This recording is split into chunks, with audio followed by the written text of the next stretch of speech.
route Kangaba-Bamako, réalisée à plus de 16 milliards de francs CFA.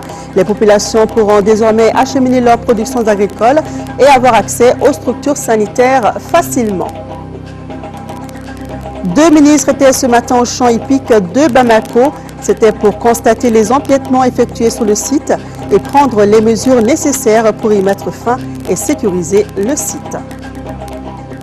La ministre de la Santé était elle aussi sur le terrain. Elle a visité ce matin 4 services intervenant dans la lutte contre le sida pour voir les dispositifs mis en place pour la prise en charge des personnes infectées et affectées par ce fléau. Madame, Monsieur, bonsoir et bienvenue à ce journal. Le président de la République a inauguré ce matin à Kangaba la route Kangaba-Bamako, longue de 86 km, au grand soulagement des populations riveraines de cette route. Pour un coût de plus de 16 milliards de francs CFA financé par l'État malien, cette nouvelle route permettra d'acheminer plus facilement les productions agricoles de la zone, d'améliorer l'accès des populations aux centres socio-sanitaires, entre autres. Envoyés spéciaux à Kangaba, Daouda Sidiki Diara et Abdul Salam Bambara. Chose promise, chose due. Pour saluer l'arrivée de la route, voilà le slogan des populations riveraines de la RN26 qui n'en reviennent pas. Une réalisation tant attendue et depuis des décennies. Beaucoup d'entre elles n'ont pas caché leur joie au passage du président de la République dans les 14 localités traversées par ce tronçon routier. Merci pour l'occasion qui nous réunit ce matin. La route, objet de la présente cérémonie, est le meilleur cadeau de fin d'année que vous pouviez offrir aux braves populations du Mandé. Avec un délai d'exécution de 30 mois, cette route Bamako-Kangaba est financée à plus de 16 milliards 988 millions de francs CFA par le budget national et consacre la fin d'un grand calvaire pour ces populations riveraines. Les travaux ont été réalisés par l'entreprise COVEC. La réalisation de cette infrastructure, tout en favorisant la croissance économique, sera également un puissant facteur de facilitation des échanges de toute nature entre Kangaba et Bamako, d'une part, et entre la cité mythique du Mandé et d'autres destinations, dont la République de Guinée. Elle permettra en outre de réduire de façon significative les coûts de transport et bien sûr le temps de parcours. Mémorable, il est ce jour, Monsieur le Président de la République, Mesdames et Messieurs, en ce qu'il consacre à la fois la fin des attentes interminables pour avoir un véhicule de transport et celle des angoisses liées aux évacuations sur Bamako, tant pour les autorités sanitaires du cercle de Kangaba que pour les populations locales. La nouvelle route Bamako-Kangaba est conforme aux normes définies en la matière par l'UEMOA. Elle comporte une plateforme de 10 mètres, une chaussée de 7 mètres, des accotements d'1,50 m de chaque côté. Cet axe routier est divisé en 2 sections. La première section qui va de Bamako à Bankmana est revêtue en béton bituminé avec une épaisseur de 4 à 5 cm. Cela est dû à la fréquence des bennes sur ce tronçon. La seconde section entre Bankmana et Kangaba est revêtue en enduit superficiel bicouche. J'ai une pensée amicale profonde de mes cousins qui ont fait la route à pied. Un beau jour, à Koulouba, on me dit que tiens, tes cousins Maniga ont décidé de quitter Kangaba à pied pour venir à Koulouba. La route la plus chère que nous avons réalisée est certainement la route Kangaba, Bamako. Combien d'ouvrages? Mais je ne regrette nullement l'acte qui a été posé. La solidarité nous l'imposait et c'était la réponse à une promesse que moi-même ici j'ai contractée. Ce n'est pas le prix de la route qui compte, mais ce qui est le plus heureux, c'est de voir aujourd'hui nous tous ici réunis autour de cette route qui vient d'être terminée, tout en dégageant les perspectives pour le prolongement de la route, pour rejoindre nos voisins, les pays frères de Guinée. Je disais que si je devais être ministre, je crois que je ne le serais plus. Là, au moins, je suis sûr. Si on me demandait de choisir un ministère, j'aurais choisi le ministère de l'équipement. Ce n'est pas parce que la santé et le reste n'est pas bon. Parce que là, au moins, ce que je fais, on le voit. Et ce que je ne fais pas aussi, on s'en rend compte. Donc, monsieur le ministre, vous-même et l'ensemble de votre ministère, je sais combien cette route n'a pas été facile à réaliser. Je sais toutes les batailles épiques que nous avons menées pour qu'on puisse y arriver.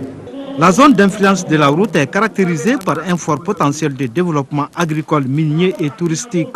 C'est pourquoi les populations du Mandé souhaite que cette route soit prolongée jusqu'à la frontière guinéenne à Djoulafondo, située à 51 km de Kangaba. Le président de la République a assisté à un rituel symbole de l'engagement des Mandeka à entretenir cette route. Voilà, le président de la République a reçu cet après-midi les vœux de Nouvel An du Comité national de l'égal accès aux médias d'État, du Conseil supérieur de la communication et de la Maison de la presse. Tout à l'heure, nous proposerons le reportage de Amadou Sankaré. Ce sera juste avant la fin de ce journal. Le ministre de la Jeunesse et des Sports et celui du Logement, des Affaires foncières et de l'Urbanisme étaient ce matin au champ hippique de Bamako. L'objectif était de constater les empiètements sur le site afin de prendre les mesures nécessaires pour sa sécurisation. Reportage Isaac Thienou. Les constructions d'habitat empiètent sur le site du champ hippique de Bamako.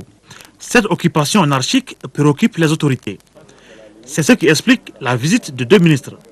Il s'agit du ministre de la Jeunesse et des Sports et celui du Logement, des Affaires foncières et de l'Urbanisme. Ils sont venus constater de visu. Nous venons de constater qu'une partie de cette zone est occupée donc, par la construction de bâtiments que vous voyez à droite et qui est sur ma gauche et qui empiète sur le reliquat des 28 hectares qui avaient été affectés par le Conseil des ministres au ministre des Sports. À l'origine, c'était 34 hectares, mais comme il a été constaté des occupations, donc l'État a décidé en un premier temps d'affecter les 28 hectares pour que ça soit sécurisé. Maintenant, le reste, on verra sur le plan légalité, sur le plan réglementaire, qu'est-ce qu'il faut faire pour que le ministre des Sports soit remis dans ses droits par rapport à la surface initiale. Le département de la Jeunesse et des Sports va travailler à l'application des textes de la République. Si ça doit être exproprié, si les gens doivent être expropriés, ils vont être expropriés conformément aux lois de la République. Ceux qui sont dans leurs droits, ils resteront dans leurs droits. D'une superficie de 28 hectares, ce domaine appartenant au ministère de la Jeunesse et des Sports a besoin d'être sécurisé. Octroyé par le titre 1372, le champ hippique est un projet global, multiforme, devant lui permettre d'être autonome. La ministre de la Santé, marraine de la 4e semaine du mois de la lutte contre le sida, a visité ce matin 4 services intervenant dans le secteur. Ces visites ont permis à la ministre de s'enquérir des dispositifs mis en place pour la prévention du VIH-Sida et la prise en charge des personnes infectées et affectées par ce fléau. Occasion pour l'hôte du jour de témoigner sa solidarité à l'endroit des personnes atteintes par cette maladie. Ramata Konaté. Au centre d'excellence pédiatrique de l'hôpital Gabriel Touré, l'une des 4 étapes de cette visite du ministre de la Santé se fait la prise en charge des enfants. Ce groupe cible a reçu un lot de jouets. La seconde étape a concerné l'unité de soins, d'accompagnement et de conseil des personnes vivant avec le VIH-Sida du centre de santé de référence de la commune 5. En 6 années d'existence, ce service, selon ses responsables, a enregistré plus de 13 000 séances de dépistage, dont plus de 5 000 cas déclarés séropositifs. Ici, le ministre a remis 100 kits sanitaires et des produits alimentaires. Quant au réseau malien des personnes vivant avec le VIH-Sida, il a reçu près de 2 tonnes de céréales. À l'instar de ses bénéficiaires, la cellule de coordination du comité sectoriel de lutte contre le VIH-Sida du ministère de la Santé a eu droit à des équipements sanitaires. L'équipement que nous venons de recevoir du ministre de la Santé est composé d'appareils de charge virale pour détecter la quantité circulante du virus dans le sang, d'ABX, d'équipements pour faire l'hématologie, pour faire de la biochimie. Et nous avons les réactifs qui accompagnent ces équipements-là. C'est ce qui va permettre aux médecins de savoir si le patient prend correctement son médicament, si le traitement est efficace. Le coût de ces équipements est estimé à 280 millions de francs CFA. Ces visites ont permis à la marraine de la 4e semaine du mois de la lutte contre le sida de constater les efforts déployés dans le cadre de la prévention de la maladie et de la prise en charge des personnes infectées et affectées par le VIH-Sida. Et nous nous sommes rendus compte qu'il y a un dispositif de prise en charge très efficace à tous les niveaux qui permet aujourd'hui de sauver les personnes vivant avec le VIH-Sida qui suivent régulièrement et correctement le traitement antirétroviral.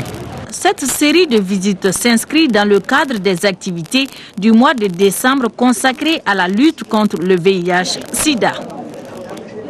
Le ministre des Relations avec les institutions vient de lancer un plan d'action en faveur des jeunes. Ce plan consiste à faire connaître aux jeunes l'impact des institutions pour mieux comprendre les réformes politiques, le référendum et les élections générales de 2012. Reportage de Mamourou Sidibé. Le plan d'action qui vient d'être lancé par le ministre des Relations avec les institutions et le collectif des jeunes du Mali est une stratégie savamment mise en place pour qu'en milieu jeune, scolaire et universitaire, la maîtrise de la démocratie représentative et de la démocratie participative soit totale. Après cette rencontre, nous allons descendre à l'intérieur pour expliquer aux jeunes, jusque dans les hameaux, qu'est-ce que veut dire les institutions de la République. À quoi ça représente les institutions de la République et qu'est-ce qu'il faut. Donc je pense que ce ministre vient de nous expliquer à travers les services techniques ce que nous devons faire comme travail. Et nous autres, notre devoir c'est quoi? C'est de descendre et vulgariser cette information sur le terrain. Cette fois, le gouvernement, à travers le ministre des Relations avec les institutions, fonde beaucoup d'espoir sur la participation responsable et citoyenne des jeunes du Mali. Ces jeunes déjà, ils sont en réseau. Maintenant, on va se répartir les tâches. Qui va s'occuper du milieu jeune non scolarisés, par exemple, les jeunes qui n'ont pas eu la chance d'aller à l'école, qui vont s'occuper des scolaires, des universitaires. Quelles sont les thématiques qui vont être traitées? Vous voyez, on parle toujours de connaissance et de compréhension des institutions. On peut connaître sans comprendre. Pour mieux exécuter ces plans qui consistent à connaître, apprendre et comprendre les concepts, l'impact des institutions, deux axes d'intervention sont retenus. Il s'agit de renforcer la connaissance et la compréhension des institutions en milieu jeune, scolaire et universitaire et de promouvoir le développement, la capitalisation des expériences, des bonnes pratiques de citoyenneté. Le lancement du réseau Paix et Sécurité des femmes de l'espace CEDEAO, section du Mali, a eu lieu ce matin. Ce réseau a pour mission première la prévention des conflits et la promotion des droits humains, particulièrement ceux des groupes vulnérables. Alpha Maïga. Depuis quelques années, les 16 pays de l'espace CEDEAO sont secoués par des troubles internes, troubles multiformes qui ont provoqué et qui continuent d'ailleurs de provoquer des dégâts énormes. Au nombre des victimes, les femmes et les enfants. En vue d'anticiper sur les événements, il est procédé ainsi au lancement du réseau Paix et Sécurité pour les femmes de l'espace CEDEAO avec à la clé une antenne pour le Mali. Les membres, c'est les associations et ONG œuvrant dans le domaine de la paix et la sécurité, ainsi que la promotion des droits humains, avec quelques éléments du gouvernement, parce que le gouvernement doit avoir l'œil sur la gestion, sur la mise en place de ce réseau. La mission de ces réseaux, c'est en un mot contribuer à la paix et à la sécurité au niveau de la sous-région.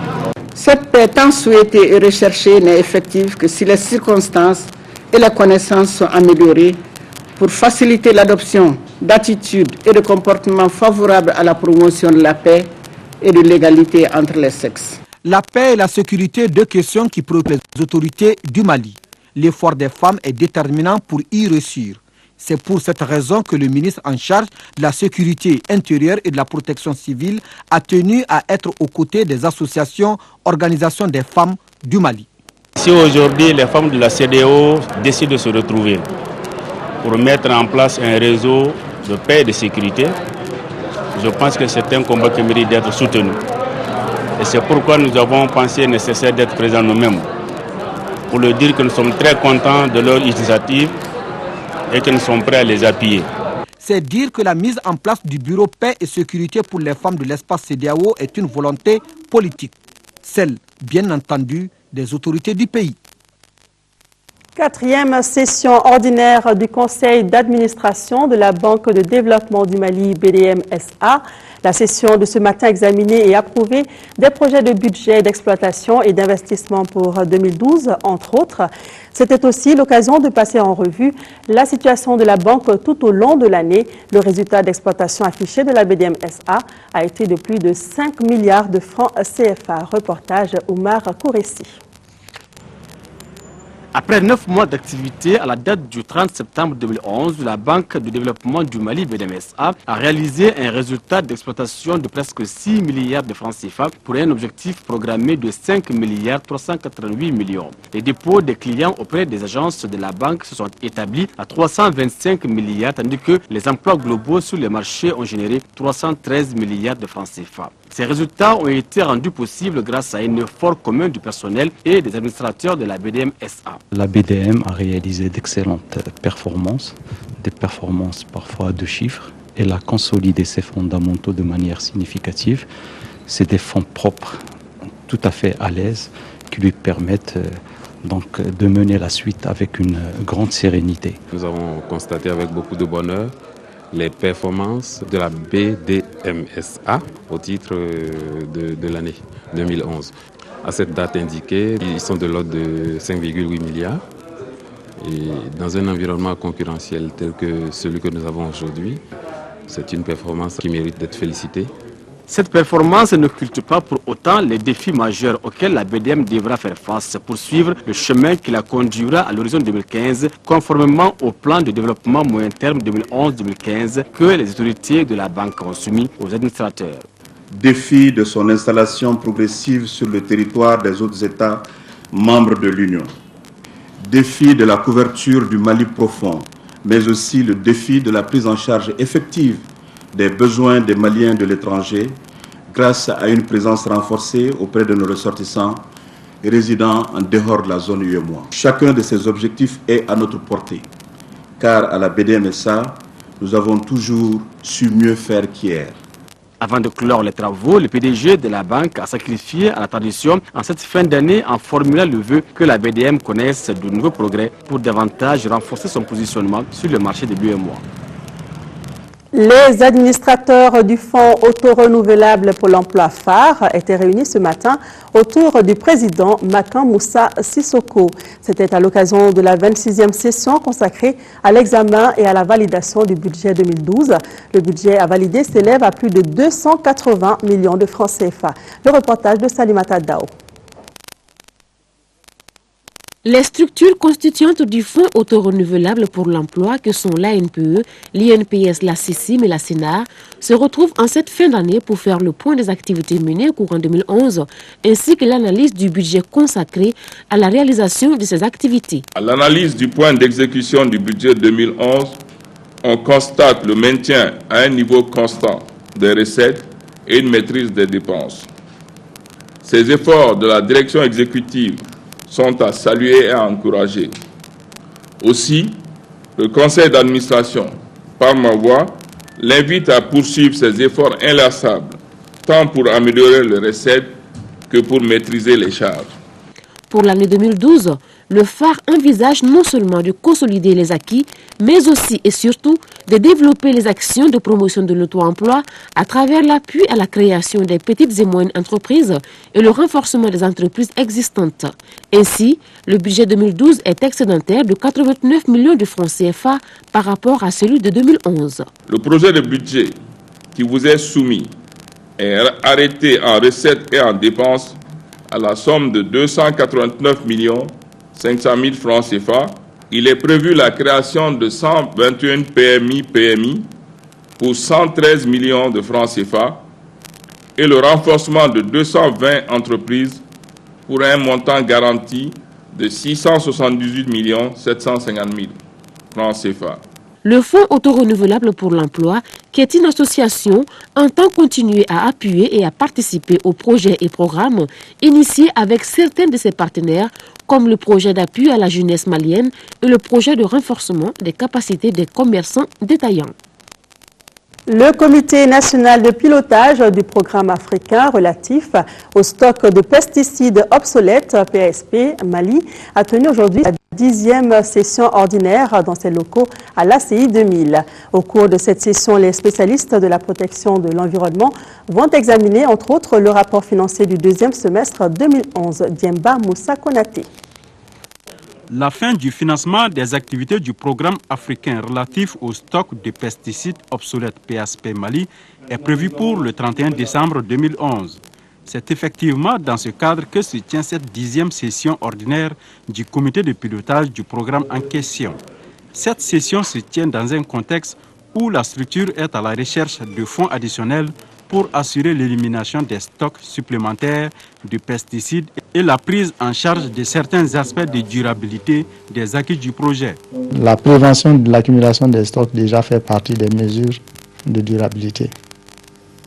Et il y a aussi des organisations qui ont été mises en place comme le Comité national de gestion des pesticides qui est rattaché au ministère de l'Agriculture, dans lequel le ministère de l'Environnement, le ministère de la Santé sont représentés. C'est de voir dans les perspectives que l'État malien dote ce secrétariat d'un budget de fonctionnement. D'ores et déjà, quelques dispositions ont été prises dans le cadre de la protection de la santé des populations locales.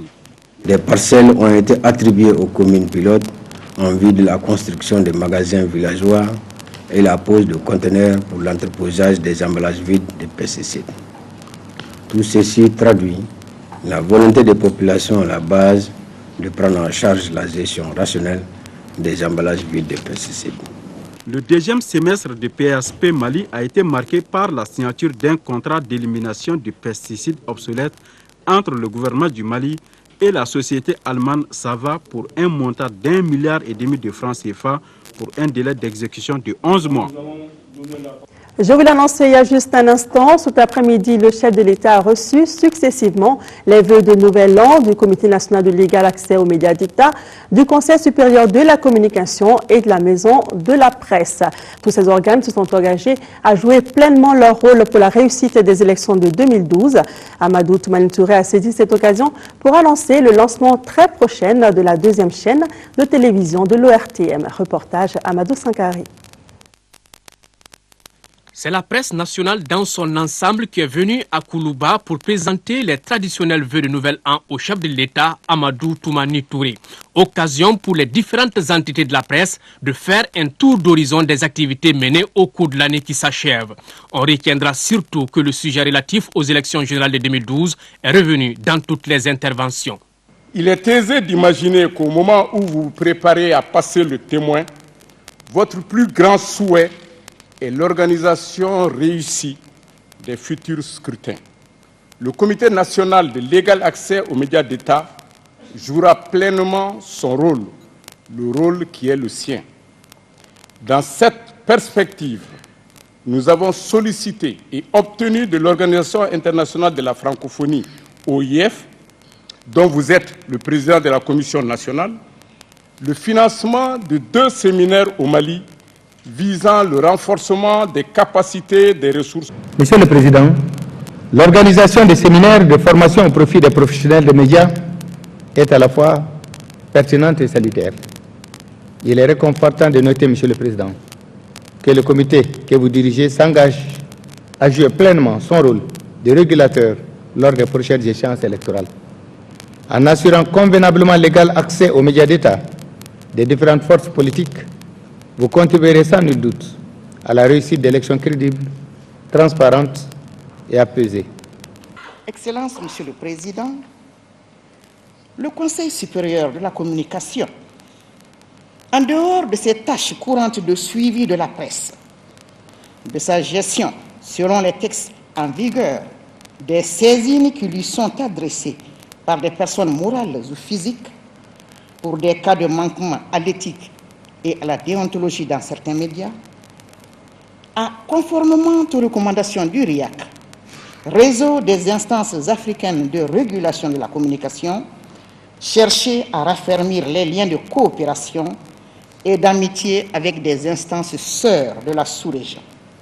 Depuis l'euphorie de l'avènement de la démocratie dans notre pays, il n'y a eu aucune initiative émanant ni du gouvernement, ni du Parlement en termes de loi ou de règlement venant améliorer, renforcer la liberté de la presse et la protection des gens de presse qui font l'objet d'atteintes souvent graves de leur liberté, de leur intégrité physique, morale et intellectuelle.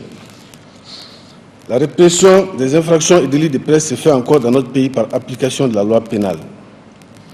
Le journaliste risque encore la prison en raison de ses opinions. La création d'une école de journalisme au Mali, le démarrage très prochain de la deuxième chaîne de télévision de l'ORTM et le passage au tout numérique sont autant de bonnes nouvelles sur lesquelles le chef de l'État est revenu. La formation représente une tâche de prix à la création très rapide de l'école de journalisme de Bamako.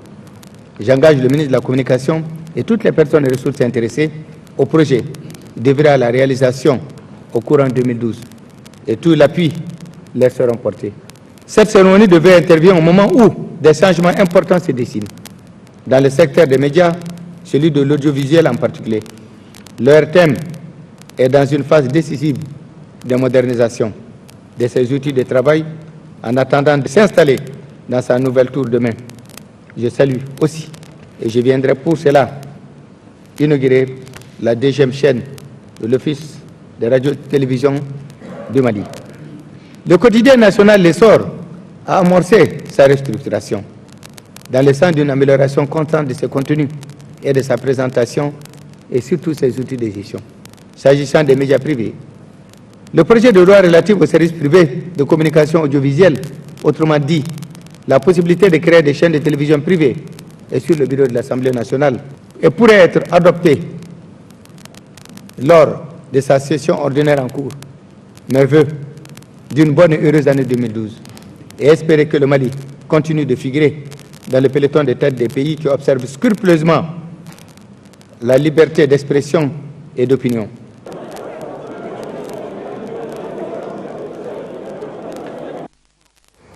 Voilà, et vous pourrez suivre demain, après le journal de 20h, l'intégralité de la cérémonie de présentation des vœux qui a eu lieu aujourd'hui à Koulouba. Une délégation de la commission loi de l'Assemblée nationale a visité ce matin le tribunal et la maison d'arrêt de Bougouni.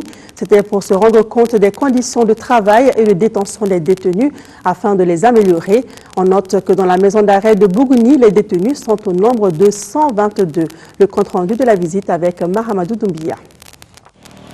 Pour cette étape dans la région de Sikasso, les députés de la commission loi de l'Assemblée nationale ont souhaité voir de près les bonnes conditions de travail au tribunal de Bougouni et les conditions de détention à l'intérieur de la maison d'arrêt. Malgré la proximité de Bougouni, située à 155 km de Bamako, le constat est tout autre. Le premier problème, c'est l'insécurité pour les travailleurs. Pas de mur de clôture. Durant l'hivernage, la cour du tribunal sert de pâturage et les archives ici sont abandonnées au gré du temps. Arrivé il y a seulement 3 mois, le juge était obligé de mettre la main à la poche malgré un crédit de fonctionnement jugé très maigre pour assurer quelques commodités. 65 000 francs par trimestre, le crédit de fonctionnement. Bougouni, d'abord la ville de Bougouni, elle est grande. J'ai ici 4 unités d'enquête. Il y a une brigade de gendarmerie à Managro qui est à 125 km de Bougouni. Et c'est la porte d'entrée via la Côte d'Ivoire. Il y a une brigade de gendarmerie à Koumantou, sur la route de Sikasso. Une brigade de gendarmerie à Bougouni, ici même. Et le commissariat de police de Bougouni. Avec une énormité comme ça, 65 000 francs de crédit de fonctionnement. Nous n'avons même pas souvent du papier. À l'intérieur de la maison d'arrêt, les conditions de détention sont acceptables, mais un constat, les détenus au nombre de 122 sont essentiellement jeunes. Pour ces détenus, les députés ont remis des lots de médicaments. Il est temps que vraiment l'État s'occupe du tribunal de Bougouni, le doter en matériel, en mur de clôture. Je ne cesserai jamais de le dire, hein. J'interpelle les parents et l'école malienne. Vraiment, encore j'insiste, il faut que les parents s'occupent de leurs enfants. C'est l'occasion pour moi de remercier Mme Yatassaï, la PDG de la pharmacie populaire du Mali, et à travers elle, toute la direction et le personnel de la pharmacie populaire qui a bien voulu mettre à la disposition de la commission loi ces médicaments pour les prisonniers. Il y a d'autres problèmes, comme par exemple le problème de statut concernant le personnel. Donc ça nous tient à cœur pour parer à certains problèmes que nous sommes en train de vivre aujourd'hui. Ça, c'est le problème d'inaptitude de certains éléments qui sont pratiquement malades, qui ne peuvent pas faire le service de surveillance de prison. À Bougouni, les cas jugés par le tribunal varient du vol qualifié aux homicides, sans oublier les assassinats et autres détournements et trafics transfrontaliers, entre autres. Nous restons dans la région de Sikasso. Les acteurs impliqués dans la promotion de la filière mangue se concertent depuis ce mardi à Sikasso. C'est pour trouver la formule pour rendre la mangue malienne plus compétitive sur le marché international. Une initiative du PCDA et de l'Assemblée permanente des chambres d'agriculture du Mali, APECAM. Daouda Diakité. La contribution de la filière mangue dans l'économie des régions à fort potentiel, à savoir Sikasso, Koulikoro et les districts de Bamako, est estimée à plus de 9 milliards de francs CFA. Plus de 23 000 hectares de vergers pour une production annuelle de plus de 200 000 tonnes pour un volume d'exportation de 17 000 tonnes en 2011. Cependant, les performances économiques de cette filière porteuse restent limitées en raison de la faiblesse du niveau d'organisation et de structuration des acteurs et partenaires. Une interprofession, elle est très importante pour nous à cette étape parce qu'elle va permettre aux acteurs de la filière de prendre en main le développement de la filière et de faire en sorte que tous les acteurs de la filière soient gagnants-gagnants. Une filière qui peut apporter dans un pays 9 milliards, ce n'est pas n'importe quelle filière qui peut apporter ça. Donc il faut bien organiser et bien suivre. Et dans le cadre de l'APECAM, on est en train d'organiser chaque filière. Les grandes filières, il faut les organiser et mettre interprofession pour que les problèmes se passent. Parce que la communication et la concertation facilitent beaucoup de choses. Les acteurs de la production, de la transformation, de la commercialisation et les pépineristes des trois régions, Koulikoro, Sikasso et les districts de Bamako, se donnent 2 jours pour réfléchir et mettre en synergie les actions pour doter la filière mangue d'un cadre national de concertation et du coup faire de la filière mangue une véritable source de croissance et de revenus pour les acteurs. L'enjeu est donc important car il s'agit de mettre en place une seule interprofession qui pilotera le développement de notre filière. C'est pour cette raison que je vous invite à un examen sans complaisance du document de statut et règlement intérieur qui vous sera soumis et à faire des propositions d'amélioration pertinentes avant leur adoption. Nous restons à l'intérieur. L'adduction d'eau du village de Ntomodo a été inaugurée le 5 décembre dernier. Une réalisation des ressortissants de la localité avec le concours financier de l'ONG APA Mali pour plus de 32 millions de francs CFA. Le commentaire est de Boubacar Sissoko. Le rêve est devenu une réalité pour les populations de Tomodo. C'est lundi, jour d'inauguration du forage doté d'une pompe solaire pour l'approvisionnement du village en eau potable. Avec cette nouvelle adduction d'eau potable de plus de 32 millions de francs CFA réalisée par l'ONG APA Mali, avec la contribution des ressortissants de cette localité à Bamako, on est loin de cette nuit du 8 au 9 septembre 2008 où, suite à une inondation sans précédent, les femmes formaient une longue file d'attente pour au moins un seul seau d'eau. Rien que ce mauvais souvenir, on comprend l'atmosphère de l'IS dans laquelle la délégation des ressortissants venus de Bamako a été accueillie. Et comme une cerise sur le gâteau, la cérémonie d'inauguration de cette adduction d'eau a été mise à profit par APA Mali pour la remise d'équipements sportifs et de fournitures scolaires à l'école d'Ntomodo par l'UNICEF. Consultation médicale gratuite et don de médicaments aux habitants de la commune rurale de Goumbourg dans le cercle de Nara. Les produits pharmaceutiques d'une valeur de 5 millions de francs CFA sont distribués par un ressortissant de la localité, le professeur Modibo Dianguina Soumaré. Nos envoyés spéciaux sont Brahima Koulibaly et Moïse Traoré. Avant le lever du jour, les populations ont pris d'assaut le centre de la famille Soumaré. Depuis 4 ans, les mécènes de la santé offrent des consultations gratuites à la même période. De diverses spécialités, les produits pharmaceutiques offerts aux indigents sont estimés à 5 millions de francs CFA. Ma motivation est simple. Je pense que la santé, c'est la source de développement. Et la santé n'a pas de prix aussi. C'est la chose la plus précieuse que l'on puisse avoir. Je trouve que c'est très impressionnant. Jusqu'à ce que je suis arrivée à la conclusion de me joindre à l'équipe de Dr Soumaré et de faire en sorte que tout le cercle puisse bénéficier de ces soins. Parmi les pathologies de l'arrondissement, la gastro-entérite et l'hypertension artérielle. Les médecins bénévoles procède au déparasitage systématique des enfants. Nous avons usé des ressources humaines, des relations personnelles. Donc nous avons écrit à des firmes pharmaceutiques à Bamako. Donc ils nous ont répondu favorablement en donnant ce lot multiple et varié de médicaments. Dans l'avenir également, comme vous l'avez dit, aujourd'hui c'est Gumbu. Peut-être qu'on va désormais, dans un futur proche ou très proche, couvrir tout le secteur de Nara. Donc ça, là, on passera à Mburudia, à Balé, à Kalumba, tous les petits villages environnants. Le docteur Modibo Djangina Soumaré est sur les traces de son père, actuellement à la retraite. Dans le secteur de Nara, Gumbu, commune rurale, compte environ 11 000 habitants. Fin ce week-end à Dili de la 4e édition du festival du Ouagadou. Environ 3000 ressortissants du cercle se sont retrouvés pour cette première délocalisation de l'initiative de l'Association pour le développement du cercle de Nara à Dekna. Les journées ont été ponctuées de conférences, débats, d'activités sportives et de soirées culturelles. Nous vous proposerons le reportage de nos envoyés spéciaux Brema Koulibaly et Moïse Traoré dans une autre édition. Le premier championnat national minime de basket a démarré samedi dernier au stade Wenze Koulibaly et au lycée Ba Aminata Diallo. Il regroupe 8 équipes féminines et masculines à travers le pays, à part Kaye et Kidal qui n'ont pas fait le déplacement. Pourquoi l'organisation d'un championnat minime de basket? La réponse avec Madi Moussa Doumbia, secrétaire général adjoint de la Fédération malienne de basketball. Il est au micro de Assa Soumaré.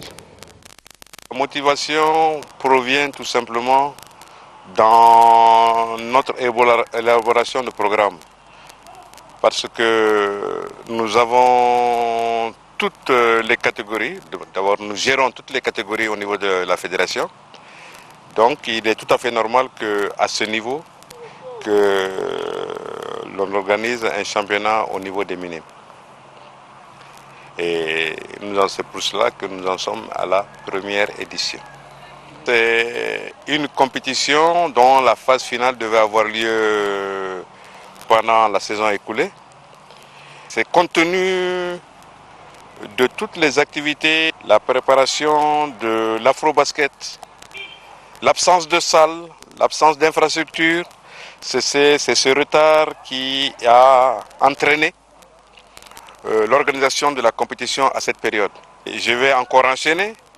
C'est pour cela que dans cette compétition, en plus des minimes, on a accepté ceux qui devaient changer de catégorie, qui partaient dans la catégorie cadette. Et c'est pour cette raison également que nous les acceptons dans cette compétition. Nous enregistrons la présence de toutes les régions, sauf Kaye et Kidal, qui ne sont pas venus pour des raisons que nous ne connaissons pas d'abord. Mais quand même, il était bon quand même qu'on organise cette compétition, parce que lorsque on organise des phases éliminatoires, quelle que soit la période, il est bon de terminer avec cette compétition. Et c'est pour cela que ça a dû traîner en longueur. Et nous pensons que les enseignements sont bons parce que il y a eu de très belles rencontres, comme il y a eu des rencontres moyennes. Voilà, nous restons dans le sport, nous parlons volleyball à présent. C'est parti hier pour la 20e édition du championnat national de volleyball. Durant quelques jours, les volleyeurs et volleyeuses vont s'affronter en vue de désigner les champions de l'année 2011. Al-Jumatina. Cette cérémonie marque le lancement officiel du championnat national de volleyball. 20e du genre, l'événement est perçu par la Fédération malienne de la discipline comme un véritable cadre d'épanouissement pour toute la famille des volley. Ce championnat est en fait l'une des activités phares de la Fédération malienne de volleyball, car elle permet une rencontre entre les pratiquants de la discipline, un diagnostic du niveau des différentes équipes, un échange d'expériences entre les ligues et le renforcement des capacités des uns et des autres. Les équipes en hommes et en dames venues de l'intérieur, en plus de celles du district de Bamako, prennent part à cette compétition. L'ouverture des hostilités offre une opposition entre communards. La commune 5 s'en sort victorieuse devant le représentant de la commune 4 en rouge. 25-21, 25-20, 20-22. C'est le score réalisé par la commune 5 à l'issue des 3 sets. Le tournoi se poursuit jusqu'à vendredi dans la salle de basket de l'Institut national de la jeunesse et des sports. Un tournoi au terme duquel sera connu les champions.